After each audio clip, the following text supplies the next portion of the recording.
Welcome to the Low Carb MD podcast. No one is beyond help. No one is beyond hope. Nothing said on the Low Carb MD podcast is medical advice. Please consult your own doctor before making any lifestyle changes.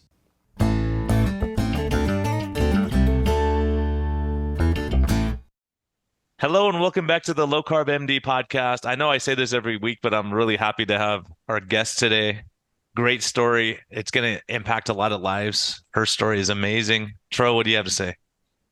Yeah, look, Brian, it's always a pleasure and a blessing to be here with you. And then today, I can't wait to hear the story. And many of our listeners may have read, a case series that was recently published, and may know a little bit about this story. I'm so honored that Valerie's come on to talk about how carnivore has cured a lot of her, or at least significantly improved a lot of the medical issues and certainly some mental health issues that modern medicine says is incurable.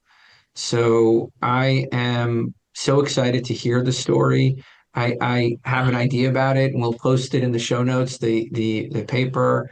But just thank you, Valerie, for being vulnerable, honest, and open, and sort of telling people how you come to heal your brain. Thank you, Dr. Tro. It's an honor to be here, and I boldly share. I'm an open book. Anyone can ask me anything because we need to talk about this. We need to have the details of what's going on metabolically, what's going on in brain dysfunction and in the mental illness world and physical illness. It's so very important to talk about this and to give us hope. I resonate with your podcast so much because of your intro. Every time before your podcast airs, you say that no one is beyond help and no one is beyond hope. And I use those phrases very, very often, that no one is too far gone and no one is beyond hope. I lived 48 years of my life without hope. And that's why I speak boldly today, because there is hope, no matter how many decades that you've suffered. Yeah, that's a key. Thank you so much for saying that because that's so many people have lost hope until they hear a story, it's just so amazing now. As a matter of fact, I just met a new patient with advanced dementia, and she was a brilliant scientist, very smart person, and within the last couple of years really declined. And just to have a hope, to talk to her and see the hope in her eyes, giving her a nutrition plan, say there's more. She was seeing a doctor that said, you're just going to progress, there's nothing we can do. It's like, well, that's a horrible thing to hear. And with what you've been through too, so many times they say you're refractory to treatment, like it doesn't work for you, so sorry.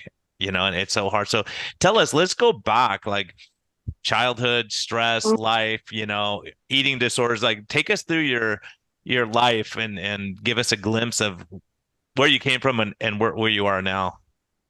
Sure. Dr. Tro mentioned the anorexia case series that I was in. And yes, I had extreme anorexia for decades, but that's not the only mental illness that I suffered from. I actually had 6 diagnosed, and it started all the way back when I was a toddler.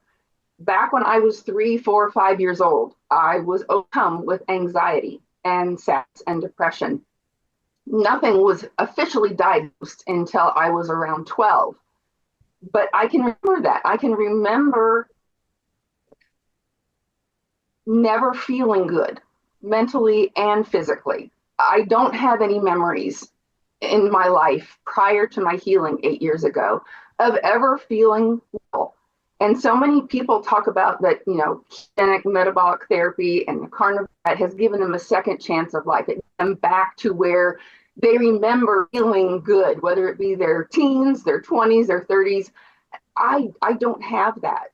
These last 8 years have been phenomenal and amazing in the 100% healing that I've experienced. So back to that, a toddler, 3, 4, 5, filled with anxiety and sadness. And by the time I got to be about 8, that's when I began to hear the schizophrenic voices. I began to be overcome with these dark, evil male voices that screamed at me 24 hours a day to harm myself and to harm others. The messaging was just horrifying. And I didn't, of course, understand at such a young age. I look back on it now and I grieve for that child because I didn't understand what was happening to me. And that's where the self-hatred and the voices and the slipping into paranoid illusions would happen. And so by the time I was 12, I began to have self-punishment issues, and that's where the anorexia component came in. I was trying to not necessarily commit suicide, but these voices were so dark, and the violence that they screamed at me, the only thing I could think to do was to punish myself. And one of the many ways that I accomplished this was by starving myself. The other ways that I did that is I also developed obsessive compulsive disorder. And I, in my early teens, began cutting my arms and legs to deal with the pain and the self-hatred. And I also had a condition called trichotillomania, where I was hair pulling from my scalp, my eyebrows, my eyelashes. During that time, I started under traditional treatment at 12 to 14. And that's when these diagnoses came in. Schizophrenia, anorexia, OCD, clinical depression, anxiety and panic attacks, and then the cutting and the trichotillomania. Physically, what was going on at this time was I had a lot of gut issues. I had an ulcer diagnosed at 12 years old, and I was on medication for that. I went through a lot of physical testing to diagnose that.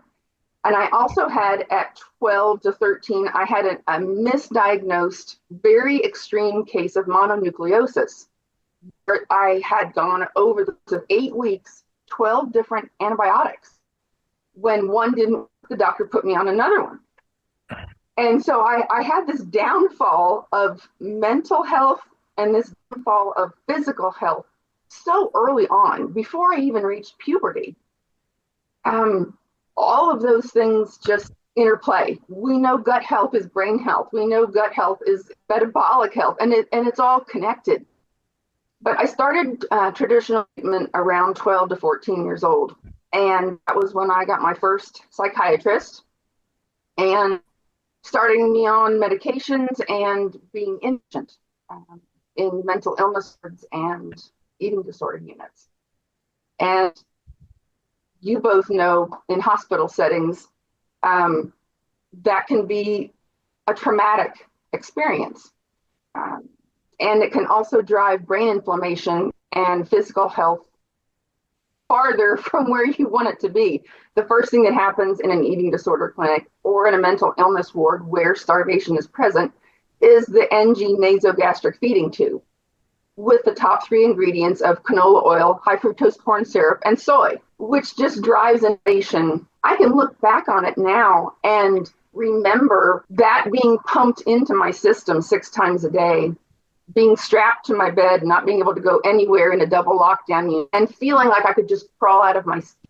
The anxiety that I know that those liquids caused, the further inflammation without real nutrition, just sets you up for failure.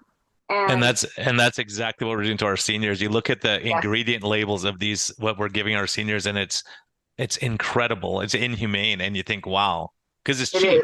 It's cheap to make. And I've written posts about this, that from the cradle to the grave, this is what we are claiming is nutritious food.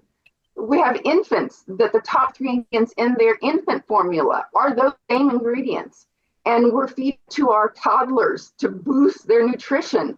And then this is going on in hospital settings. Teenagers are drinking these, athletes are drinking these. And of course, our geriatric population, when they get to a point where they're not eating or they're supplementing their nutrition, this is what they're given 3, 4, 5, 6 times a day. and it's not helping one. It's empty, processed calories that is harming the body, and it just infuriates me that we can't get something done about this. Yeah, Valerie, I have a couple questions. I'll let Tro take over, but I'm curious. Mental illness, did it run in your family? Like, was it a stressful family environment? And also, do you have siblings who struggle with mental illness also? Great questions. I am an only child, so I do not have siblings to compare my experience to, and no, no one in my maternal family or paternal family that I know of had any kind of mental health issue. I don't have anyone, to compare that to. And do you know if you were breastfed or born by C-section? I was not born by C-section. My mom had a normal vaginal birth in 1970. I was not breastfed. I was, back then, there wasn't very many formulas to purchase. There were homemade formulas.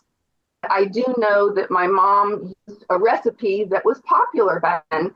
It was, I think, evaporated milk and Karo syrup, corn syrup.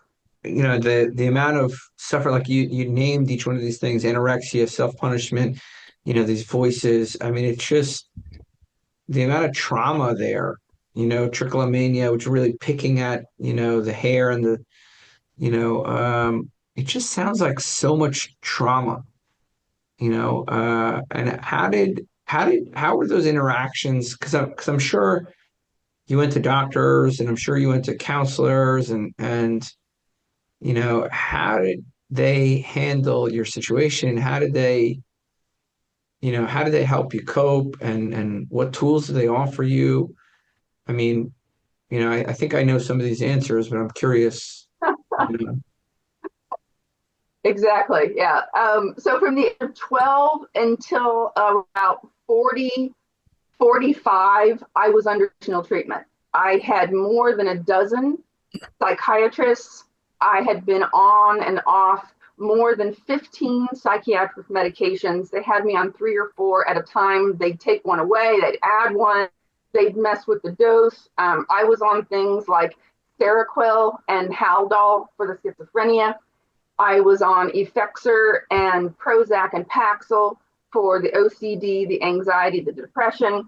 There were some times when I was on Neurontin to try to mitigate brain activity, brain chemistry. They would throw Valium and Xanax at me, Zoloft, they'd throw all of this cocktail at me and just manipulate the dose and sometimes take one away and add one. And I never experienced a reduction of any of my mental illness symptoms in that 4 decades. That's all I ever experienced were side effects, and were unbearable. The side effects, medication. Did the voices calm down at some point on the medications, or? No, they just made me sedated. I was just a zombie who heard voices. Nothing ever reduced. I never experienced a reduction in the voices until ketogenic therapy at 48. Who was your support system at that time? I mean, I'm going to say that I had advocates for me. My mom, to this day, is the strongest woman that I know. She pushed and pushed and pushed for me to get what she thought was the appropriate help, the best care, the best eating disorder units, the best mental illness wards. We would travel sometimes 1-2 hours away by car every week to go see new psychiatrists that promised they could help me. I went to see dietitians, nutritionists hooked in with the hospital that I had been admitted to.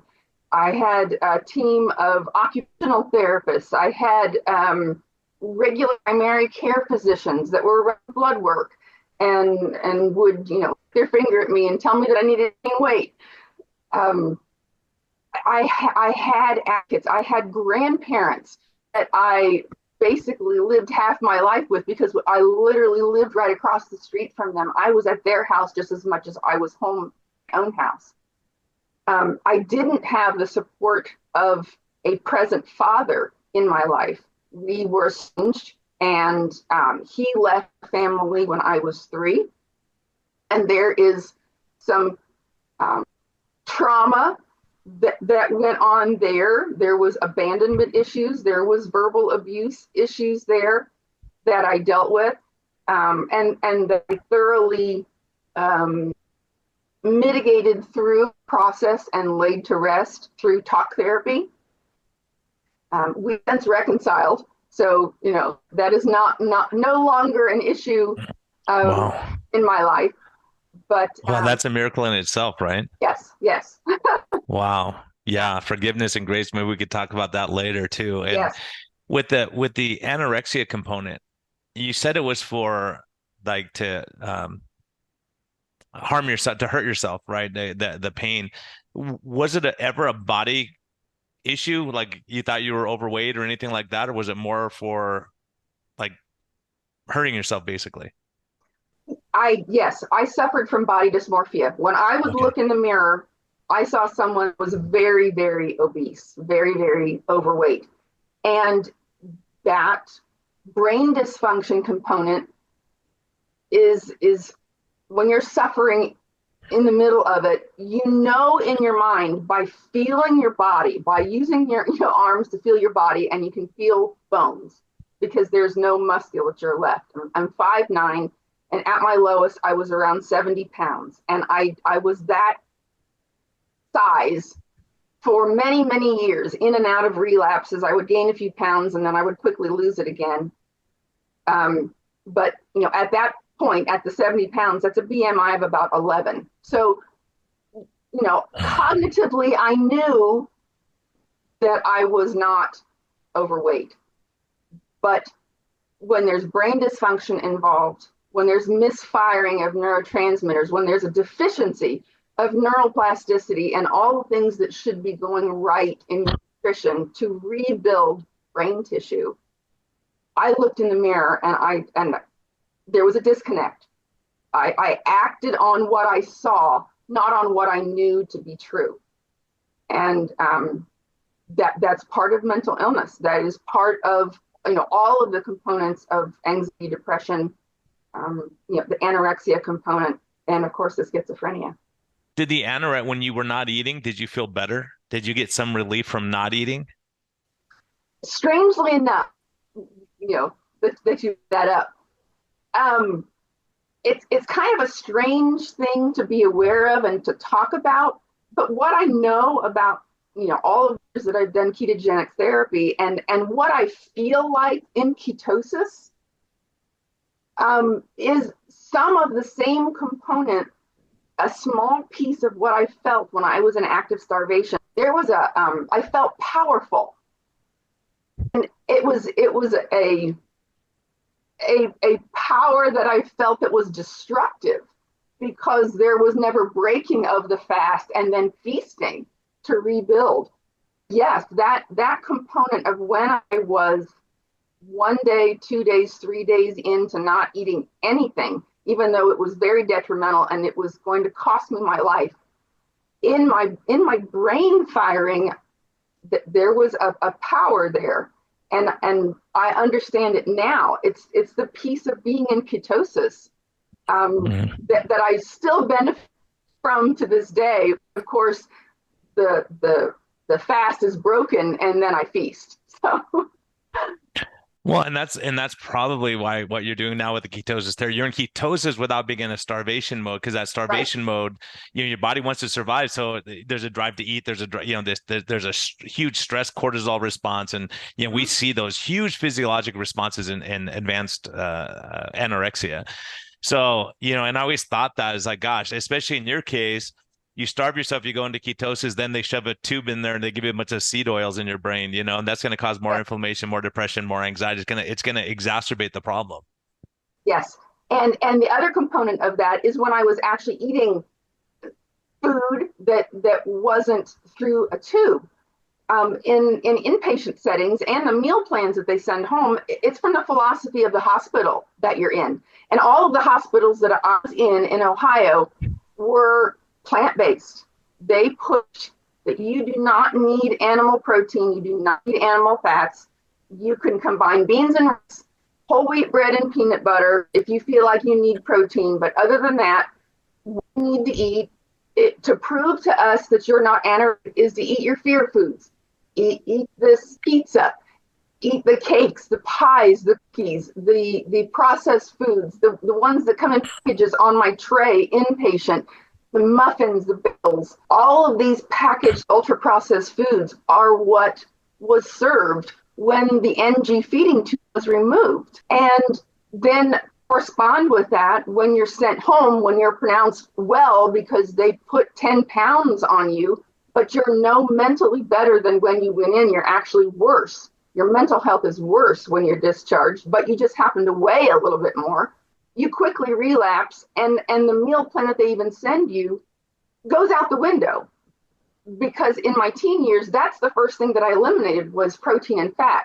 Those were the macronutrients that I did the longest without. By the time I got to ketogenic therapy and implemented this and tried one last time to heal before I was going to die, I had eaten meat or fat, any animal protein or any animal fat for 35 years.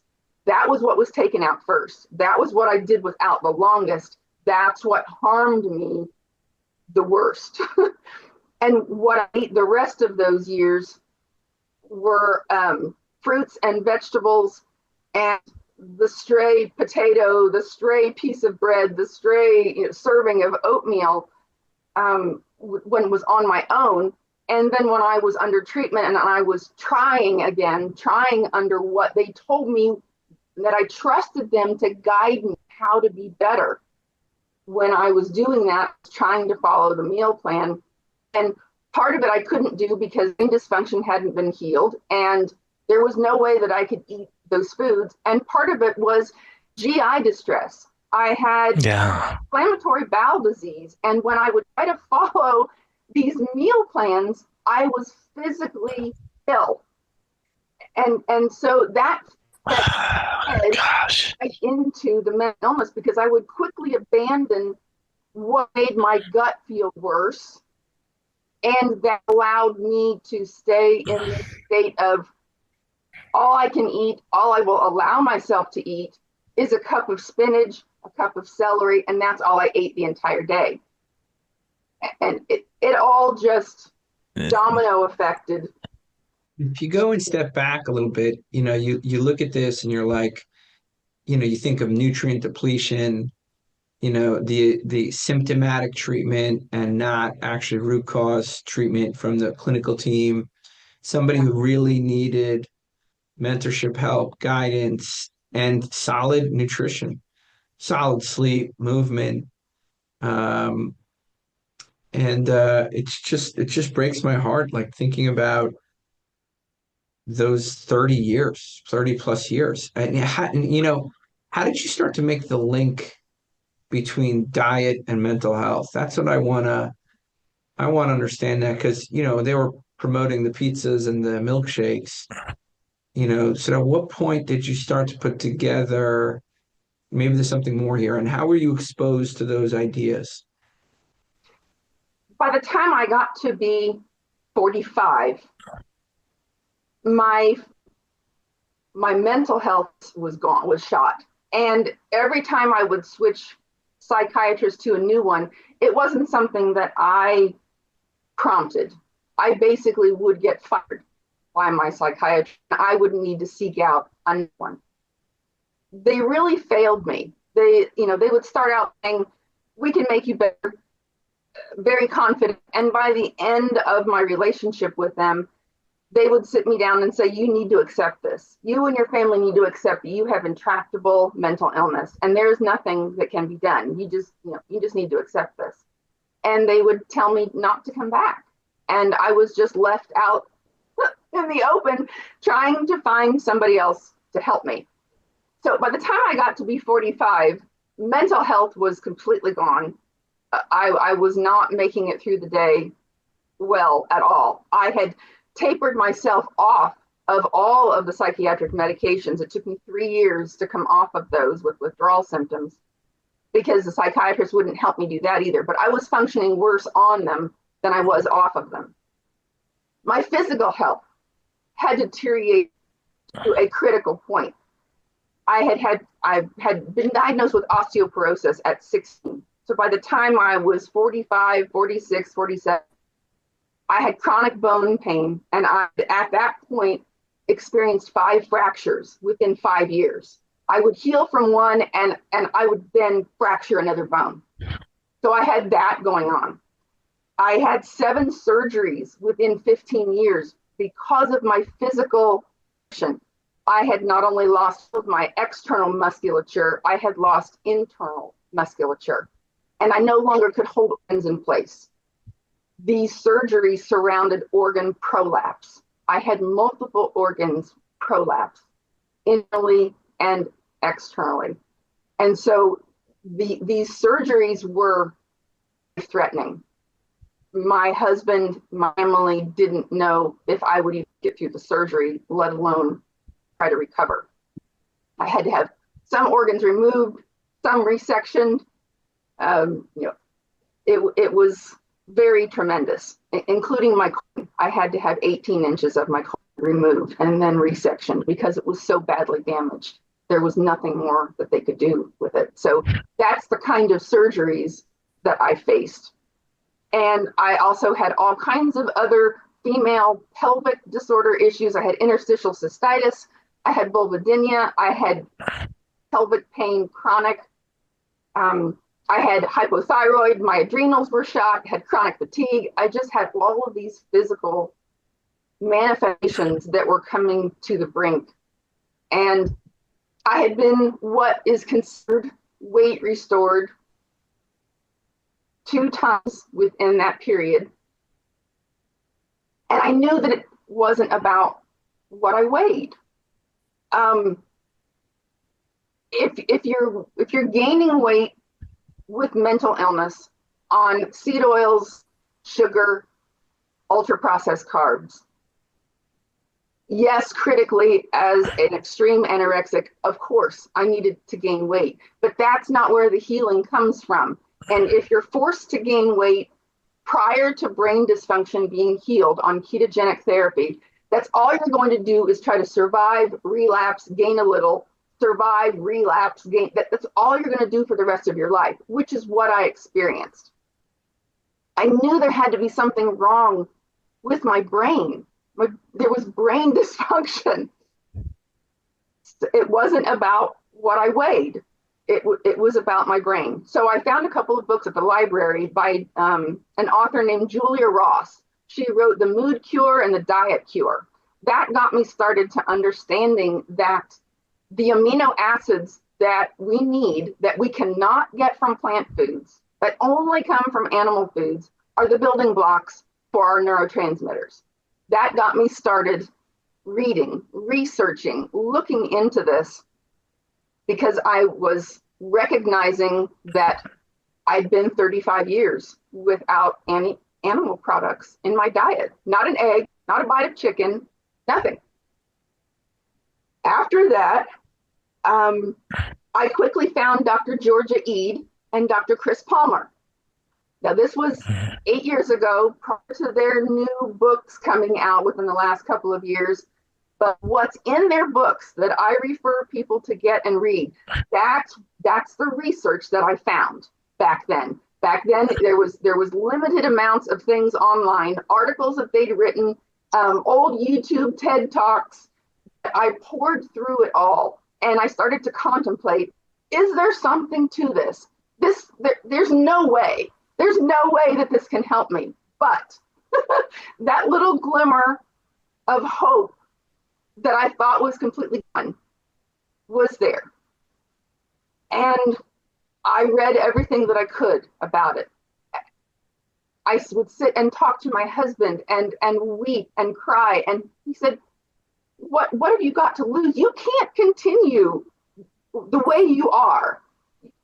something is going to happen. And tears would trickle down his face because he knew that at any moment, my heart, which had shrunk half its size, he could wake up next to me in bed and I could very potentially be gone. I spent most of my days crying, weeping, trying to get out from under this. I began to sleep more and more because sleeping was the only thing that allowed me to escape the voices. So I just prayed to sleep and not wake up. That's an unlivable existence. To be housebound, having your arms and your legs in casts, wondering when the next surgery is going to need to happen because of something else internally going wrong, being so cold because that's all I can allow myself is a cup of spinach all day long. Life was unlivable. And so I decided to try. And most people, they're doing this for mental health, they'll notice improvements way sooner than what I experienced. Because there's the anorexia component in there. I couldn't just trade platefuls of food and just decide, okay, I'm going to eat a plateful of meat and tallow. It was not possible to do that. And so I had to figure out a way, if I'm going to do this, how? How am I going to do this? It literally was one bite at a time. One bite of meat was all I could myself do in a day. And I promised myself if I could get used to it, then that one bite would become two, and the two would become three, and the three become four.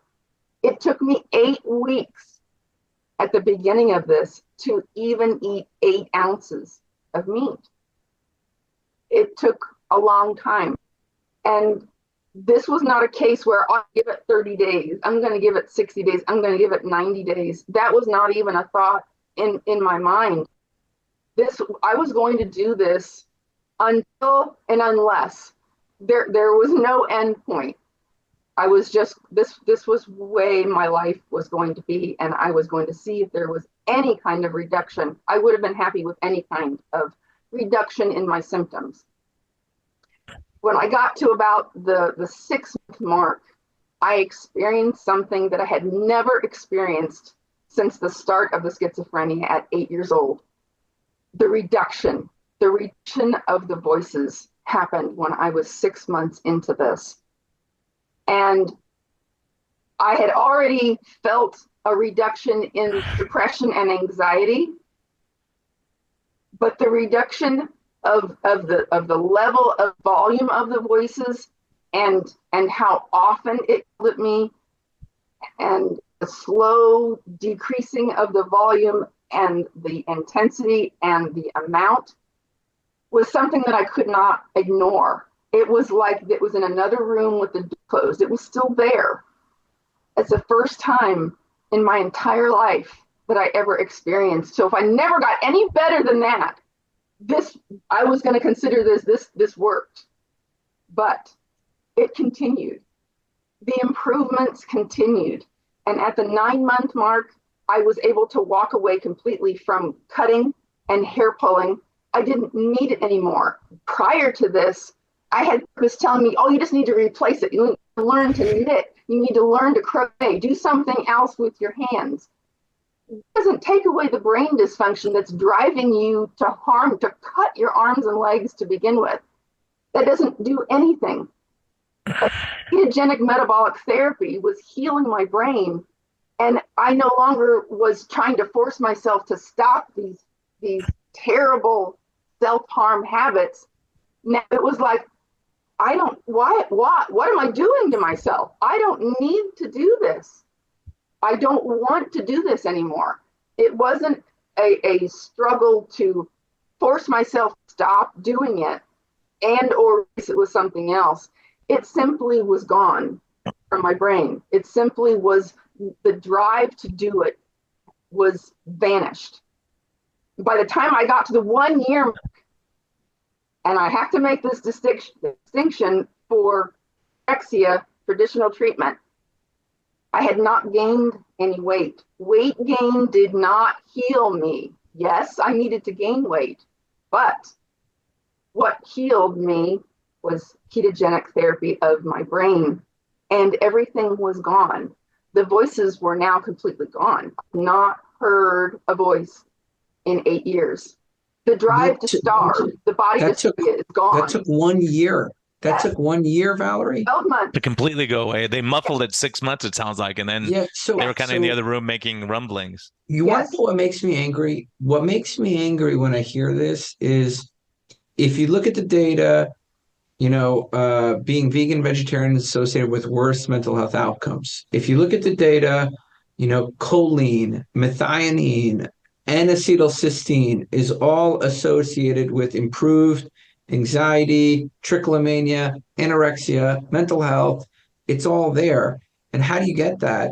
Basically, meat, eggs, dairy, and fish. Yes. Right? Meat, eggs, dairy, and fish. And then you take the ketones and how they affect the brain and BDNF, and it's like, it's just sad, Brian. And you know how to start, right? I remember 8 years ago, Brian, when you said, when you and I came together, maybe it was 7 years ago, who knows? And we were like, we're seeing our patients get better, weird stuff. Gambling addiction, porn addiction, anxiety, stress, binge eating. We saw it and we talked about it and we got attacked by the medical community. Our own doctors attacked us saying nutrition has nothing to do with this. You guys are crazy. It's like, well, we're seeing it. We were treating diabetes. We're trying to get diabetes better. Then it's like, you seem happier. You're laughing more. You're talking. You're engaging. You're meeting your neighbors now. You're cleaning your house. Those kind of things were happening, and it was a side effect. And just for a trip down memory lane, I had to look it up while we were talking. We had Chris Palmer on episode 49 in August of 2019, and I thought this guy was a nutcase before I heard him. I go, how can you? I mean, we saw it with depression, anxiety getting better, but schizophrenia, are you kidding me? Like, we're all afraid of schizophrenia because you have someone who's paranoid. You can't give them a pill because they think you're trying to kill them. And nutritionally, how do you, and when you start looking at ketogenic diet for seizure disorder, all the drugs they're using for schizophrenia are seizure disorder drugs. And so he said, worst case scenario, they lose some weight. And they still hear voices. But when he was seeing their voices go away, like what you're describing, and Sean Baker was talking about it, all these people were talking about it, and I was like, we talked about it a lot on this podcast, Tro, and I said, we're seeing it, but we don't know why. Is it the absence of the bad food? And that's why I was curious. I wanted to ask you, when you started eating meat, were you still eating the processed food and sugar stuff still at the same time? And you had benefit, or did you cut those out? At the last 3 years, between ages of 45 and 48, I was in active starvation. I was not eating any sugar. I was not eating any ultra processed foods. I was essentially a vegan. I wasn't vegan for ideology, but my diet was vegan. That's literally all I was eating was spinach, celery, cucumbers, anything of volume that I could have the lowest calories, broccoli, cauliflower, which is why I dealt with so many oxalate toxicity issues. And some of my physical illnesses were from oxalic acid toxins from those overconsumption of those vegetables. But no, in my case, it wasn't absence, the taking away of the sugar, the ultra processed, the carbs. They harmed me early on, decades. But at this juncture, for that 3 years prior to me implementing ketogenic carnivore diet, I was only eating vegetables, non-starchy vegetables. Well, that tells you something. There's nutritional deficiencies. There's, if I can get a vegan to eat eggs, we see remarkable improvement. Just adding in eggs, that if you have ethical, reasons for not eating meat, I get that, in fish. But seeing the improvement, and we've heard this so many times, Brett Lloyd, I don't know if you, Yeah. like I have not seen a transition in mood and everything in life other than a religious awakening for someone. Like when I'm talking about, is this a religious awakening or is this because it's nutrition? When I eat this way, this is how I feel. My brain gets better. And you go, wow, that's really intriguing. Like what nutritional deficiency, what are we dealing with? And we can't, biopsy the brain to figure out where we're deficient, right? And so it's amazing to see these improvements, especially someone who's had lifelong struggles with depression, anxiety, schizophrenia, all these things, self-harm. It's so remarkable. You know, we don't hear from those doctors anymore, Tro. None of those attack us anymore, by the way, because the That's science the is there. algorithm. That's the X algorithm. Yeah, and I experienced Yeah. that too. After healing, I went back to some of my doctors, hoping that they would be curious. And I was met with condescension. They were very condescending. And they gave me one of two messages. They either said that I was experiencing a placebo effect, that carnivore and ketogenic therapy was giving me a placebo effect, and I quickly needed to get under treatment again. Or that I want that placebo. Yeah, we'll take that if it works, I'll and I'm take the happy and 5-year my life's placebo. better. Yeah. I'll take the placebo too. Can you patent the 5-year placebo, please? You know, or 8-year placebo? I will take that. I'll pay you for that 8-year placebo. And that's a stunning thing in itself. When you see your patient who's been on death's door, miserable, and they get better, you should have curiosity and go, okay, exactly what do you, let me look into this. This is what gets me even more mad. Brian, you asked me like, Tro, why are you taking on the world? Right, Tro, you ask me this all the time, and I say, why are you so angry? Why do you get worked up? Yeah, why are you so angry? Why are you trying to do everything? Right, it's because of this. Yeah. No, absolutely. No, I get it. How many doctors do you know like that? How many doctors do you know like that? Like not in this community, but conventional sort of doctors where the doctor that I know that's not in this community has given me that message. It doesn't matter who they are, whether it's a surgeon, a psychiatrist, a primary care physician, a cardiologist. In my real life, in real with skin on doctors that I see, that I don't go back to now. I have never encountered one that was curious and that would really listen to me and implement this and into it for themselves. It's all of the doctors here, like you guys, and in our community that know the truth. Ryan, can I ask you something? Because when people ask me why don't you just, my wife asked me this yesterday, Valerie, and I'm just talking about myself a little bit here. So she asked me, why are you doing all this? Like, Brian, is out there, he's got his practice and everybody's got their little practice. Why are you trying to do more? And this is exactly why, Valerie, because Brian, I got to be honest with you. I look at my own like sort of colleagues outside of this community and 90% are asleep at the wheel. I'm sure you felt that way during the pandemic, Well, you look and you go, okay, if I start Valerie on a new drug and then all of her teeth fall out and they go, it can't be from the drug. Well, they were fine before that. Like, why don't we like look at it? And there's so many things where people have a blinder and they can't say, let me look at that. And I think for us, Tro, and one of the great things about this podcast is we can look and go, okay. Like when I first heard of Sean Baker, I go, yeah, it's a gimmick. This guy's just, he's pushing a thing, whatever. It's his shtick. But you look at his coronary calcium, I go, let me wait for the evidence. And I'm like, oh my gosh. And then hearing stories like yours, and you say, wow, you didn't just come out of this and making lifestyle changes and things start getting better. And I think the problem is we've lost this sense of hope. And even now, like, I've been dealing more with patients with Alzheimer's disease and looking at it from a metabolic standpoint. And it's so fascinating that we can help. And we have data, we have studies, and no one talks about it. Like, how can this possibly be? And, it's frustrating. We again, going back, we had Chris Palmer on in 2019.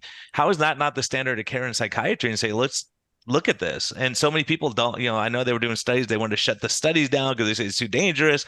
But, what we have to do is look at the most likely thing to kill the patient in front of us. And in your case, the most likely thing was starvation, self-harm, those kind of things. Like, let's treat that problem. And then we can worry about the other stuff that maybe we'll worry about in 20 years, right? That may show something in 20 years. But right now we got to fix your brain.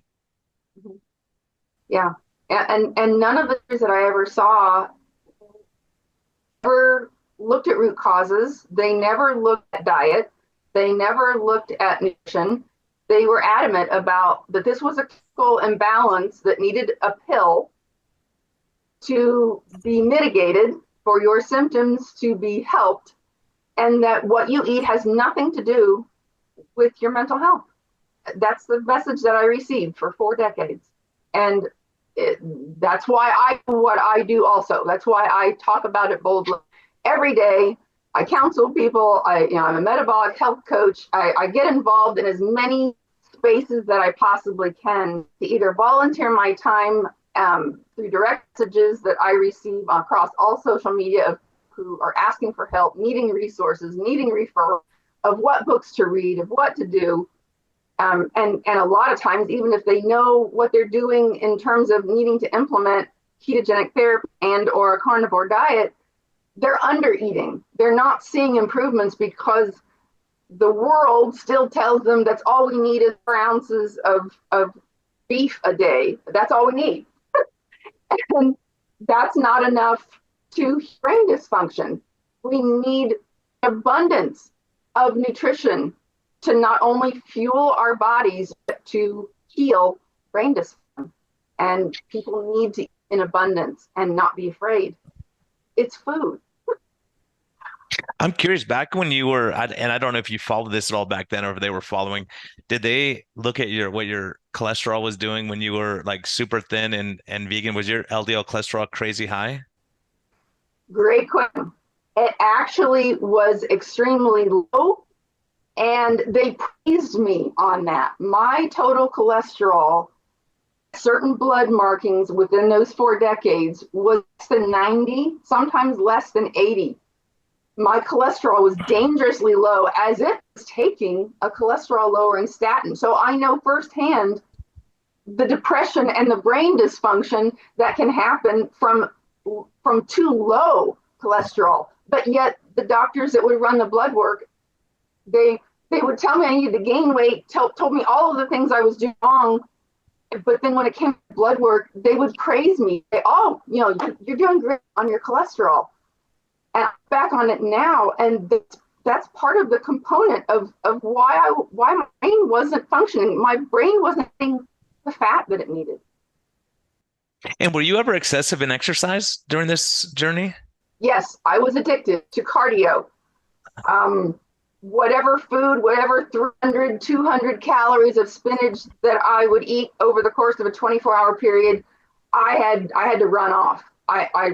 I walked, I ran, I climbed stairs. I was a cardio addict, and I couldn't relax at any point in the day. And I had however many miles that I required myself to do that.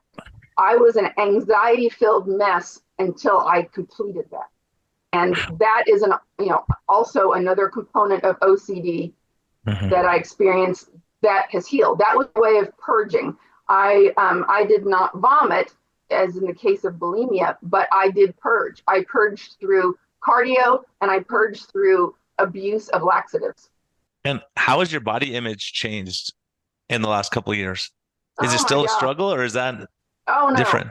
Oh no. When at the 12-month mark, when I healed and I had not gained weight yet, the body dysmorphia all vanished. The body dysmorphia was completely gone. At the 1-year mark, I was up to eating about 2 pounds of red meat a day. And it was like scales falling off my eyes. I looked in the mirror and I could see what I looked like. And that was when I knew that I not only had to do something about my physical condition in terms of gaining weight, that I also needed to, and that I wanted to. The brain dysfunction, the mental illness, anorexia was healed 100%, and I was no longer blocked. It was not forcing myself to gain a few pounds and then relapsing. I have never relapsed. There was nothing to relapse from because it was completely gone. And so in the 2nd and 3rd year, my mission was to rebuild my body. I stopped doing cardio. I learned the benefits of weightlifting to rebuild my bone and my thyroid, to reverse osteoporosis and to reverse hypothyroid, which I developed protocols for both. And I no longer have osteoporosis. I've never had another fracture. My thyroid runs amazingly now. And I worked on building muscle. I put on over 50 pounds of muscle. I've got muscle. I know your pictures, Tro. We got to put the before, like your pre and now pictures. It's breathtaking. Every time I see it on social media, I think, oh my gosh, like it stresses me out to see it. you know, how thin you And were and how, and, you know, seeing your ribs and everything. And now, you know, having muscle mass, it's incredible. It's just absolutely astounding. I feel fantastic every single day. Now, of course, everybody has a bad day. They have stresses that go on in their life. The toilet backs up. Something happens with your car doesn't start. I still have life stresses, but I float above them. I can come back to the place of no matter what's going on in my life, I have overflowing joy. I have health. I have strength in mind and body that I've never had before. And so the last 6, 7, 8 years of rebuilding myself and the awakening of the self-hate being completely gone and actually liking who I am and knowing that my previous thoughts of the world would be a better place if I wasn't here. That's not in my brain anymore. You're on a mission now, I am right? on a mission. Yeah. Yeah, that's incredible. How did your family respond to your changes? Were they blown away, surprised, skeptical? They were always a little skeptical because we have always been told for decades that we need to cut out as much fat as we can, cut out as much animal products as we can. If you're going to consume anything, consume margarine, consume almond milk. They were questioning what I was doing, but 100% they were glad that I was just eating. They were not going to pick this apart and say, oh my gosh, what are you doing? I was coming from a place of 70 pounds. I was coming from a place of so much anxiety that I stayed at home all the time. I didn't go to family gatherings. I no longer went out to eat with my husband. It was not enjoyable. I could not relax. When I did go out to eat, that's all I could order was a bowl of plain lettuce with no salad dressing on it. I mean, I was not pleasant to be around. I was constantly needing to be filled like an empty vessel from others. I was constantly needing them to validate me and to they physically had to take care of me. I couldn't carry laundry. I was on crutches most of the time. I couldn't carry groceries. I just needed so much help all the time. And now I'm strong and I can be the helper. I don't need to be taken care of anymore. I can come alongside my family and an equal partner with them and contribute to their lives instead of constantly needing to take from theirs because I just was so sick. Yeah, it's incredible. The gut stuff. I mean, all these things got better. The cystitis, inflammation. Wow. The interstitial cystitis, vulvodynia, I was told by many gynecologists that was lifelong, that there is no cause and no cure. There's no root cause. This just happens. And I know now that the combination of no fat, no animal fat for that many decades, and the combination of the high oxalic acid foods I was eating were causing this. At that 1 year mark, this was so completely gone. I don't have renal atrophy. I don't have interstitial cystitis. I don't have blood pain, bladder spasms, vulvodynia. It's all gone. Yeah, a lot of it had to be hormonal. Your cholesterol was so low, your cell membranes are messed up, all that stuff, and so adding these back in. Now, over this time now, have you introduced other foods back into your diet at all, like avocados or vegetables or anything like that? Or are you just happy doing carnivore? I'm pretty happy doing what I'm doing. I know there are times, life is life. There are times when I'm on vacation and I have a glass of wine or I have a bite of dessert. But it has to do with what I want. It doesn't have to do with what I feel like I need. We know that we don't need carbohydrates. I feel my best on several pounds of beef and chicken and lots of eggs every day. I sometimes play around with some sauces here or there to make it taste a little different. But by and large, 90% of what I'm eating is beef and eggs and fish. And I don't do dairy, but I have a well-rounded, carnivore diet. I eat some berries in season when I feel like having a handful of blueberries. Yeah, that may be a good thing from the gut microbiome. I mean, this is one of the things that you always look at, when we look at, I've been looking a lot more into neurodegenerative diseases like, Alzheimer's and Parkinson's. And one of the things that I see in common is that they have a less diverse gut microbiome. So the microbiome is very narrow spectrum, right? If you're only eating meat, maybe you don't need all those other things. But I think throwing in things like blueberries and avocados, things like that, to feed some other gut microbiome may be a good idea in the long run. Mm-hmm. Now, I had no desire to. I never went back to eating salads, broccoli, spinach. I have absolutely no desire to. I mean, I lived a lifetime on salads. I have, and probably with bad seed oils and all that back then, you didn't know, right? No one really knew exactly. the inflammatory effects. Yeah, and I have no desire to be bloated. I have no desire to go back to the irritable bowel syndrome that I had, that was caused by all of these, high fiber vegetables that you just don't digest well. I feel good every day. I feel like I have complete food freedom in enjoying the abundance that's within animal foods. And life is just good. It's just great. That's amazing. That's great. Your story is so inspiring, and it's just amazing. I'm so happy for you. Your joy, it comes across, your self-confidence going through all these things and where you came from. I mean, those scars from childhood and going through life and, not having joy, it's like, that's hell on earth, really. It is. Mm-hmm. Not be able to have relationships like you like, and, just not liking yourself, and then going out, and then, it's just so hard. It's just such a, such a struggle as an existence. Now you're helping other people along. And what would you say to someone now who's struggling with anorexia, OCD, all these things? And what advice would you give them now, like looking back on yourself, 10 years ago? I would tell them to really do some searching and look at their current treatment. If they do they really feel that they're being helped? Do they really feel like they're moving forward in continuing to see symptom relief? Is this medication that you're on and the talk therapy that you're doing, is it leading somewhere? Are you continually seeing improvements and seeing, if that's the case, then keep doing what you're doing.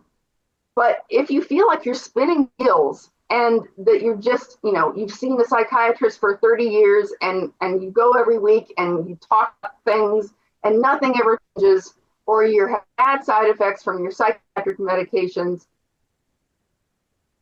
I encourage everyone to look at this, to look at the benefits of a low-carb ketogenic diet for their mental health.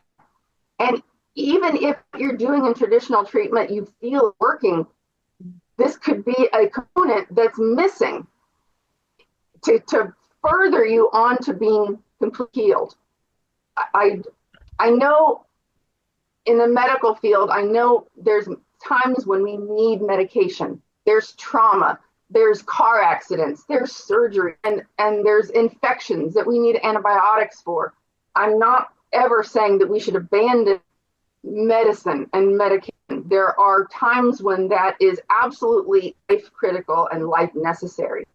But for mental health, for brain dysfunction, I don't believe healing comes from a pharmaceutical.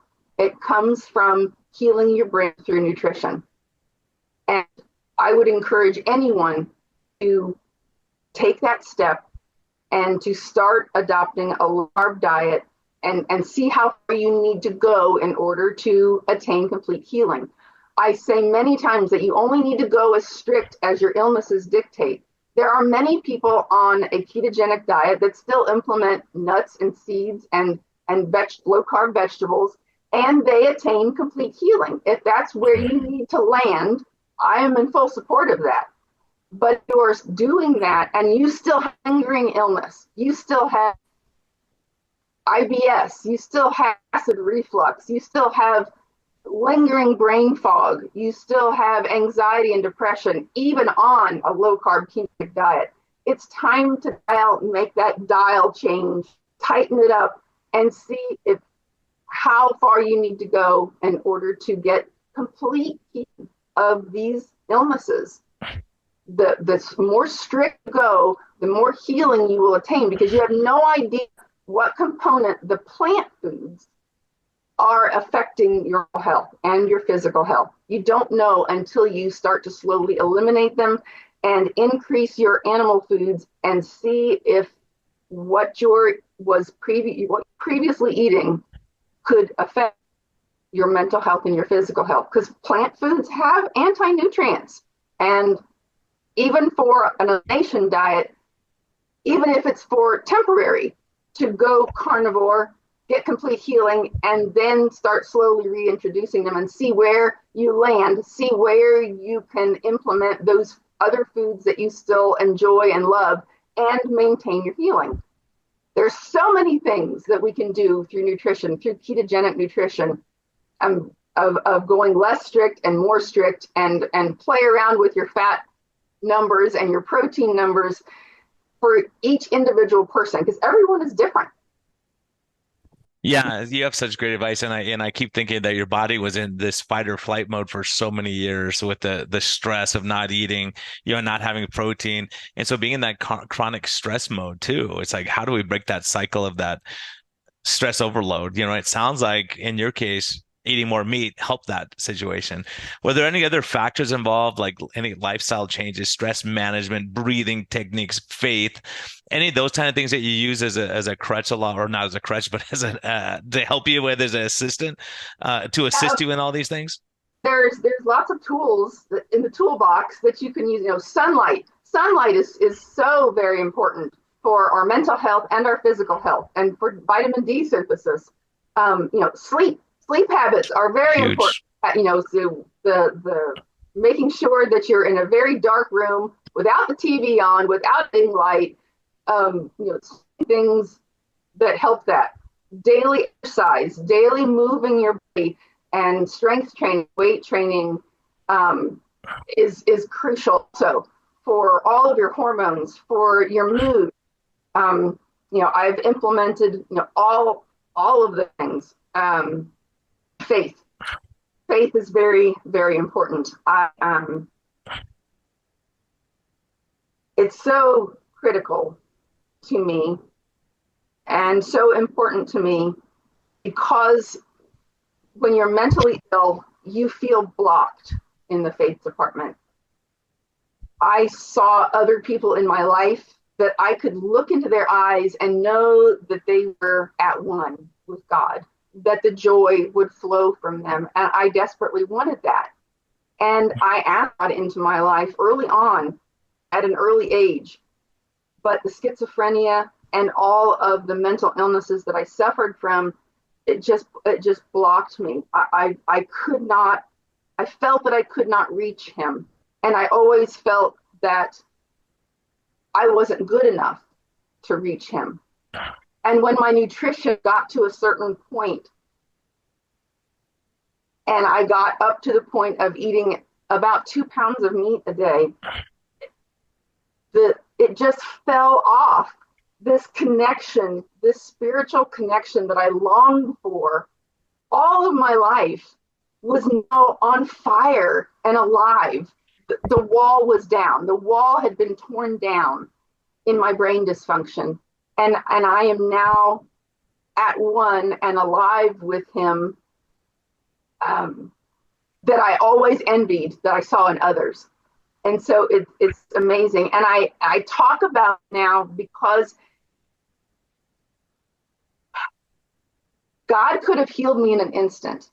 The 4 decades that I suffered, we see miracles happen every day. God could have healed me, but I believe that he chose to keep me alive until I could find the true healing myself.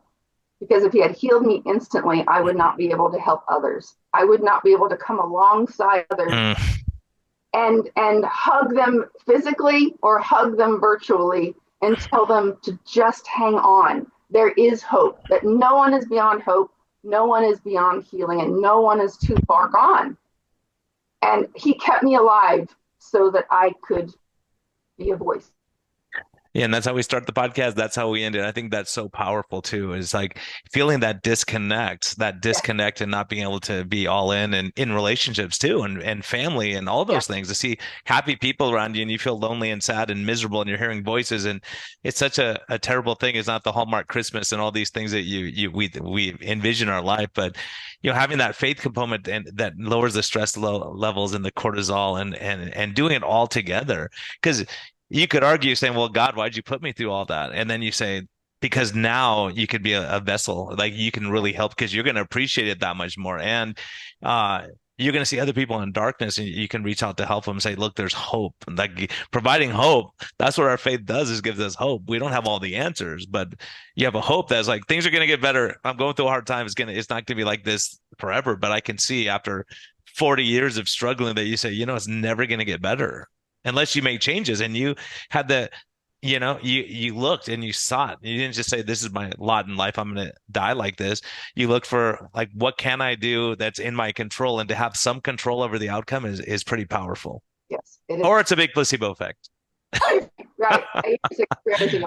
Just math. No, it's amazing, And so, I hope some of your doctors can listen to this at some point and go, wow, that's amazing. Like, this story is incredible, and not downplay it or say you're doing crazy stuff. If you're getting better and life's better, that's something we really have to look at. I think what Metabolic Mind is doing, I think there's nothing worse than being in major depression, anxiety, schizophrenia, bipolar. It's a horrific existence for you and your family and loved ones and friends. And so to be able to escape from that and really, be able to help other people through that, it's powerful stuff. So we're so honored to have you on. Sorry, Tro had to skip out because he had patients, but I'm so glad we got to spend this time together. I know we went a little long, everyone, but this is so incredibly important. And Valerie, just thank you so much. And I'm just so blessed by your experience and you sharing this with other people, like coming from a Job where everything's wrong, but still striving and coming out of it. So this gives people who are going through major life struggles right now hope. Hope is so important. Yeah, and that's what I want to share, is that there is hope and healing is out there if you'll just try. It's been an absolute honor to talk to you, Dr. Lenskis. It's been so great. It's been so great. I have looked forward to this month. It's Brian now. We're old friends okay, now. So right.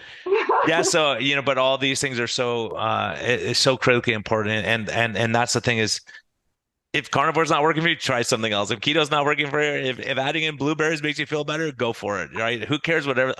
You don't have to be part of a tribe. It's what works for you is ultimately what matters. So a lot of times we're doing trial and error, trying to figure it out. But I can tell you, like Valerie said here, what stress, sleep, engagement, community, all these things, no doubt are going to help you. Those are no-brainers. But then we have to look at the nutrition that works best for your body, your brain. What fuel do you need to run on? And we're always tweaking and figuring it out. So, but thank you so much. You bring so much hope, and have a great day and a great weekend. Thank you so much. Yes. Have a wonderful weekend, Brian. Thanks. If you enjoy the show, please consider supporting us on Patreon by going to lowcarbmd.com.